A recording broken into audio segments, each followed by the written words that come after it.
Welcome to this Newstrack special. Is there a larger strategic design to the increasing Chinese aggression and adventurism that we are seeing in the midst of the COVID pandemic? There have been simultaneous flare-ups in Ladakh, Taiwan and Hong Kong. What is the larger geopolitical signal China is sending through its army's unprecedented intrusion into Indian territory? Does China think of the COVID-19 pandemic as an opportunity to stake claim to be a global superpower? What's the best strategy for India to deal with the increasing muzzle flexing that we're seeing from Beijing? Can the United States be trusted to be on India's side in the event of a confrontation with China? Or is this a fight India needs to fight alone? My guest on the Newstrack today is the doyen of South Asian strategic affairs. Dr. Ashley Tellis is a globally renowned strategic analyst and author specializing in international security and US foreign and defense policy with a special focus on Asia and in particular the Indian subcontinent. Dr. Tellis was intimately involved in negotiating the civil nuclear agreement with India while he was on assignment with the US State Department. He has served in the National Security Council in the United States as a special assistant to President George Bush and a senior director for strategic planning and Southwest Asia, and has been senior advisor to the ambassador at the US Embassy in India. There are very few experts who are as well versed with the nuances of the geopolitics of India, China and the United States as Dr. Ashley Tellis. Dr. Tellis, welcome to India today. It's a very good pleasure to be here. Thank you so much for having me. Dr. Tellis, I'd like you to start by sharing your interpretation of what you think we're witnessing at this time along the India-China line of actual control in the Ladakh sector. I think what the Chinese are trying to do is establish new facts on the ground. By pushing troops and material to the limits of their claim lines, they want to change the status quo in ways that will advantage them. And they're doing it at a time when they are under pressure because of their performance in the COVID crisis. This is another way of showing that China will not be cowed by the international display over their performance of the management of the pandemic. Do you think that the leaders in the Communist Party and Xi Jinping think of COVID-19 as an opportunity to stake claim of China having arrived as a world power? Well, they've certainly attempted to demonstrate that in the way that they have tried to provide global public goods, like personal protection equipment, test kits, and so on and so forth. But those efforts have really fallen short, partly because of quality control concerns, and partly because it does not efface the basic fact that the Chinese engaged in a quite systematic cover-up of the origins of the pandemic, for which the world is still paying a price. You're in the United States, and I'm very keen on engaging with you about the offer that came from Donald Trump, completely unsolicited, from the US president, suggesting that he would be willing to mediate. First, explain, why do you think he did what he did? Well, it's very hard to explain why Donald Trump does anything he does. But, he has constantly been tempted by the prospect of being the peacemaker. If you remember, he offered to do that between India and Pakistan in times past. And now he has offered to do it between India and China. I would not take it seriously. I think it is just one more impulsive response on the part of the president. He means well, but I think he is smart enough to recognize that this is an offer that's not going to go anywhere. How do you think this offer for mediation is likely to be interpreted in Beijing, where an annual conclave is currently underway? And the last thing China would want is for the United States to try and signal that it was somehow intervening on India's side or wanting to pull India into its larger strategic fold. I think the Chinese will ignore it, as I think India should, because it's not a meaningful offer. The challenges before India today have to be resolved entirely by dialogue between New Delhi and Beijing. Because the alternatives are really quite difficult to contemplate. But what has to be conveyed very clearly is that China cannot be allowed to unilaterally change the realities on the ground simply because it has the first mover advantage in terms of shifting men and material. in disputed territories.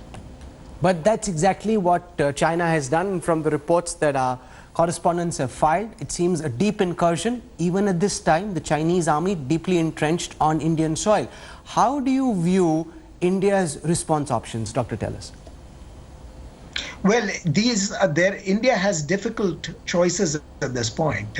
India could simply acquiesce to the new status quo, which would be unfortunate if it did, because it would only entice the Chinese to push even more. India could engage in a physical eviction of these Chinese forces, but that would almost certainly lead to a military skirmish that could have some potential for escalation into major conventional options. So that's not a very attractive prospect as well. But the third and most interesting possibility is that India can play tit for tat. There are various salients along the LAC where India has the tactical advantage and the capacity to occupy territories up to its own claim lines. And so India could respond by essentially doing what the Chinese have done in places like the Galwan Valley and Hot Springs, which is to go out to the limits of their claim lines and ensconce themselves and force the Chinese to then engage in a negotiation. Whether India does that or not, I don't know. But I think the Chinese need to understand that this is a unprovoked action on their part. It is deeply destabilizing, and it ultimately undermines the larger objective of keeping India away from the US. I mean, actions like this only will force a deeper US-Indian collaboration, which is precisely what a smart leadership in Beijing should be hoping to avoid. Do you see any similarity between what's happening in the Ladakh sector with what's happened in Hong Kong, with what's happening in Taiwan, what's happening in the South China Sea? We're seeing an increasingly aggressive China, not afraid of muscle flexing. Do you believe it's part of the same pattern, and how would you read it? What do you think is the message? It's unclear to me whether this is part of a coordinated campaign. There is some evidence to suggest that there might be linkages, but to be honest, I'm not persuaded by that argument just yet. Why not? Because the sort of context for each of these contingencies is actually quite different. And I don't think there is a unified decision coming from the leadership that China should press on all fronts at this point. I just don't see the evidence for that, even though you can sort of draw these tantalizing sort of linkages. What is very clear to me is that what is happening on the border with India in all the different areas is certainly not some localized action which has been provoked simply by zealous local commanders.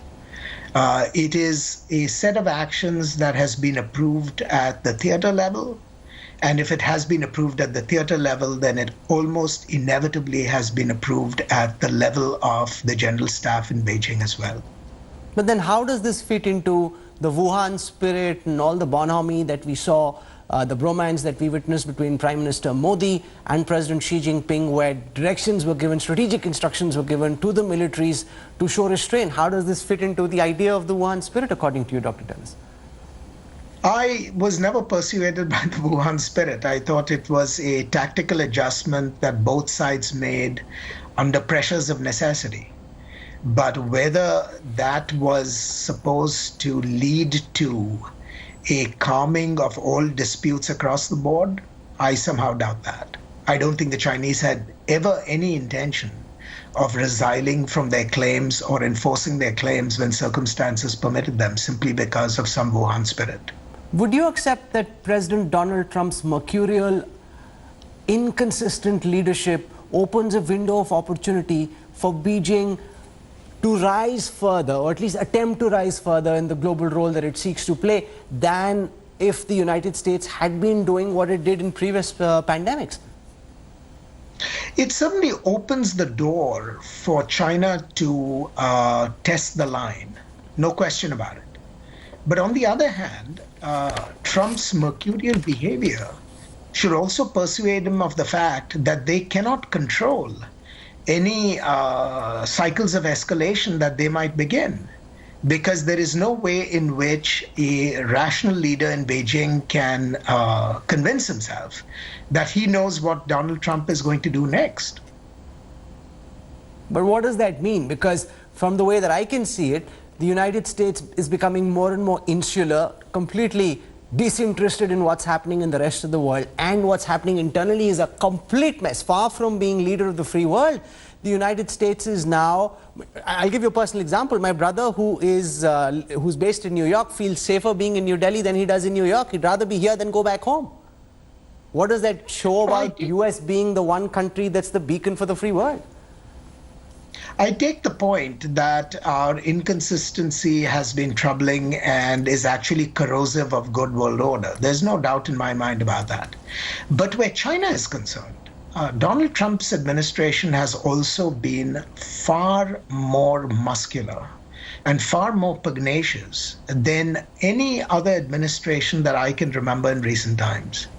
So at least where China is concerned, they cannot derive consolation from Trump's mercurial personality as somehow immunizing them from what could be extremely forceful US pushback. And given that this pushback is entirely possible precisely because Trump is so mercurial, I would imagine that a rational leadership in Beijing would actually be more risk averse than they have been. What is the nature and form that you believe an American pushback could take, and is a pushback inevitable? We're seeing some kind of a pushback in Hong Kong, where the United Nations wants to move the UNSC. In any case, China there has a veto. So in what form do you believe America can push back, Dr. Tellis? Well, it's the unilateral things that we can do with respect to trade access, with respect to constraints on Chinese companies operating in the US, all the sorts of things that are already in train. Those kinds of policies will only get new wind. And it is certainly not in China's long-term interests that the US go there. So provoking the US in ways that the Chinese have been doing just is deeply counterproductive. Are we looking at a Cold War 2.0? How soon do you think this could start? Are we already in the middle of a Cold War? How do you read it? Well, it's not going to be a Cold War like the last one around, because that Cold War occurred in very different circumstances, where the Soviet Union actually was a manifest military threat to core US interests in Europe, in the Pacific, and so on and so forth. China does not quite have those capabilities yet, but there's definitely a very serious fraying of the relationship. And the conviction that China is a strategic competitor of the United States, which is something the successive US administrations were really hoping to avoid reaching that conclusion. Unfortunately, that conclusion is now getting ever more deeply entrenched in US politics.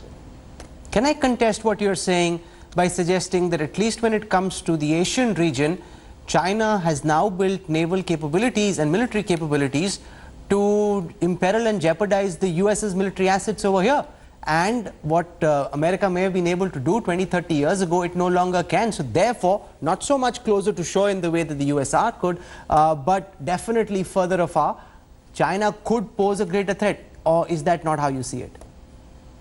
Well, I think China certainly poses a greater threat, but I'm not convinced that it yet has the capabilities to prevent the United States from going about its business in the Indo-Pacific.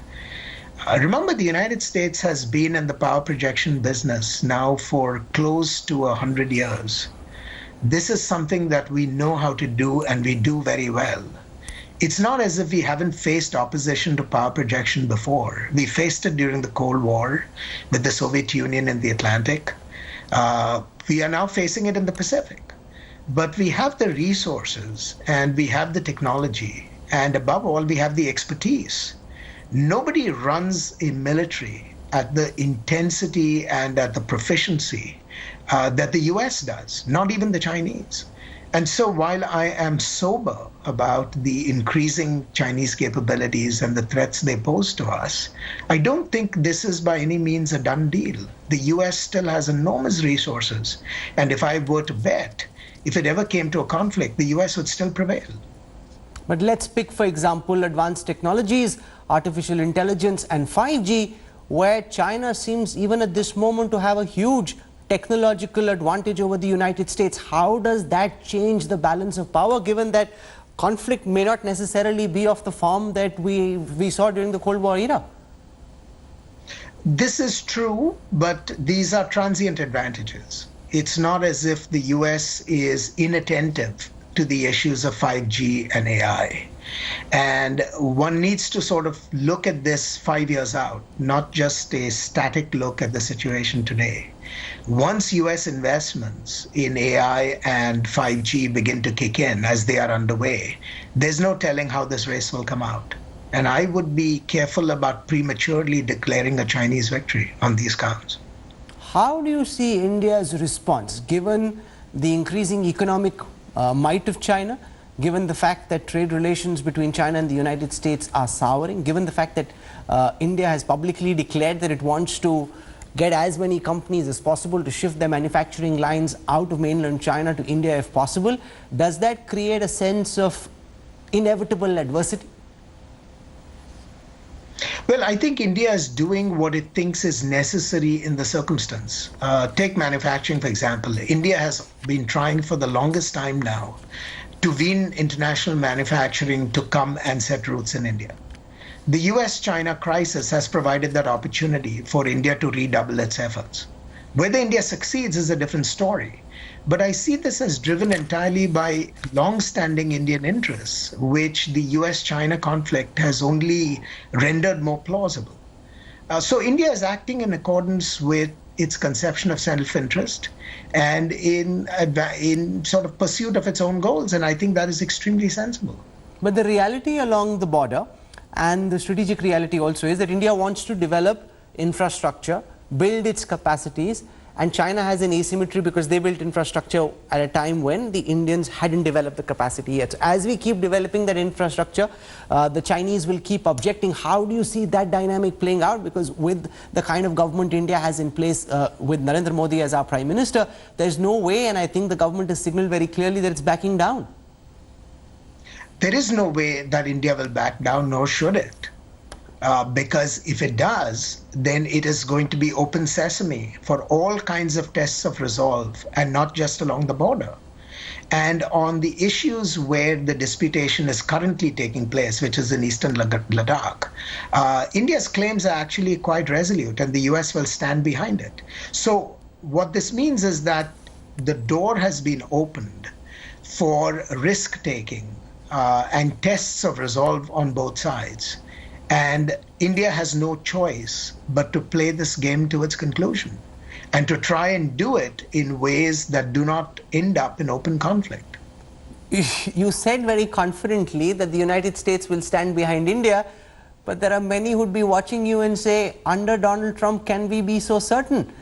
The man can say three different things in the same time, and even on trade with India, for example, where there is very obvious synergy and lots of potential, Donald Trump on an issue as small as the Harley-Davidson motorcycle can get all riled up. How can the United States be trusted, Dr. Tellis? These are fair questions, but let's take a very concrete example that proves my point, which is the Doklam crisis. Despite the difficulties in US politics at the time, the US stood very resolutely with India at Doklam. We provided all manner of assistance behind the scenes, and we would have done even more if called upon. It was India that did not want us to play an excessively overt role, because that would have complicated the negotiations that New Delhi was engaged in with Beijing. But whatever assets India asked for, the US provided. Intelligence information, and so on and so forth. And I have no doubt that the US will continue to do that. The US, Alice Wells, who is the ranking official in the South Asia Bureau, very clearly stated what the US position on the current crisis is. We see this as unwarranted and unjustified muscle flexing on the part of the Chinese.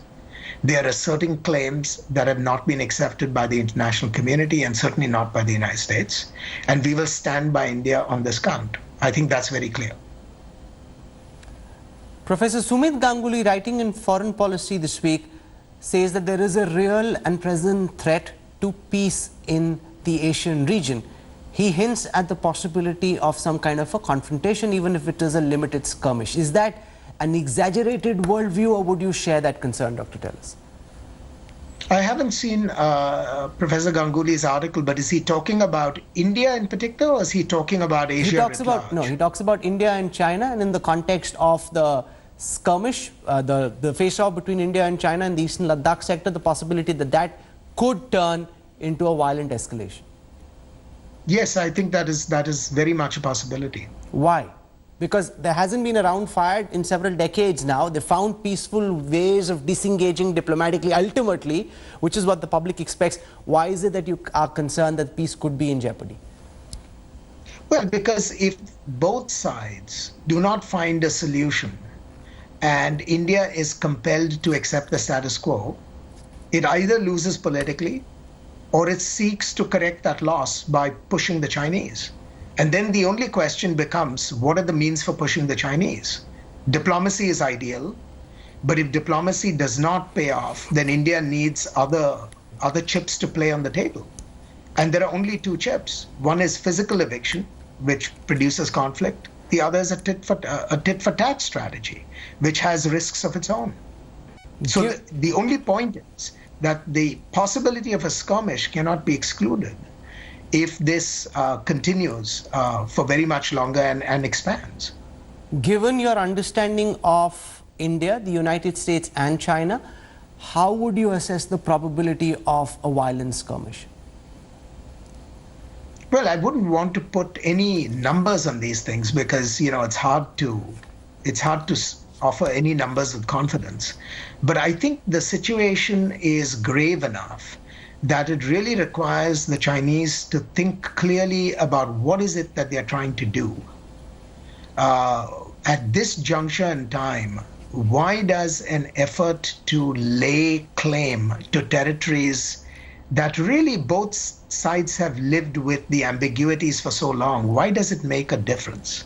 And why is China prepared to sacrifice the modest gains that it has made in terms of building a workmanlike relationship with India for really marginal territories? Could I get you to try and answer the question that you posed yourself?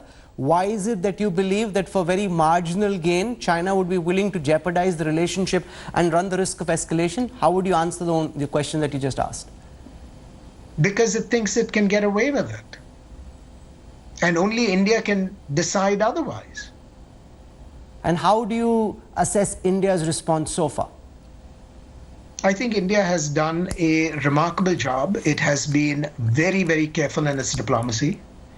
It has sent the troops necessary to protect its rail lines.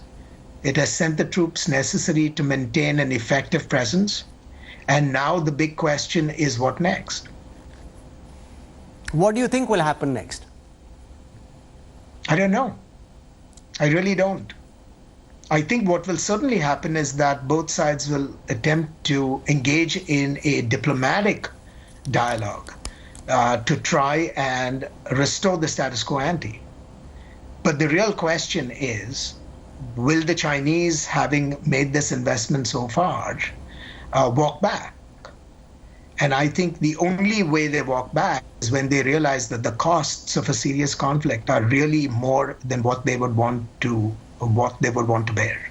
So how do we send that message, in your view, so that Beijing understands as clear as daylight that the costs would be unbearable?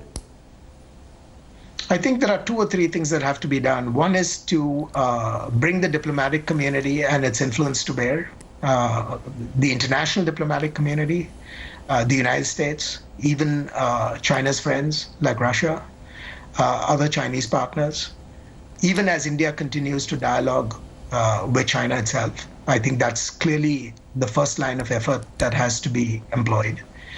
Second, India has to continue to make prudent military preparations, including anticipating escalation, and compel the Chinese to consider what the costs of that escalation might be for China's own reputation and for China's own interests, especially given that these are marginal territories, nothing that fundamentally goes to China's core interests.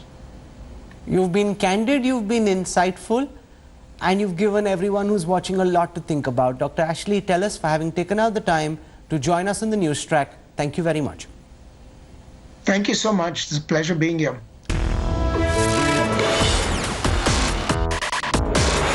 Hello everyone, this is Rahul Kanwal here. Hope you enjoyed this video. For the latest news and analysis, like and subscribe the India Today YouTube channel, and don't forget to press the bell icon to stay updated.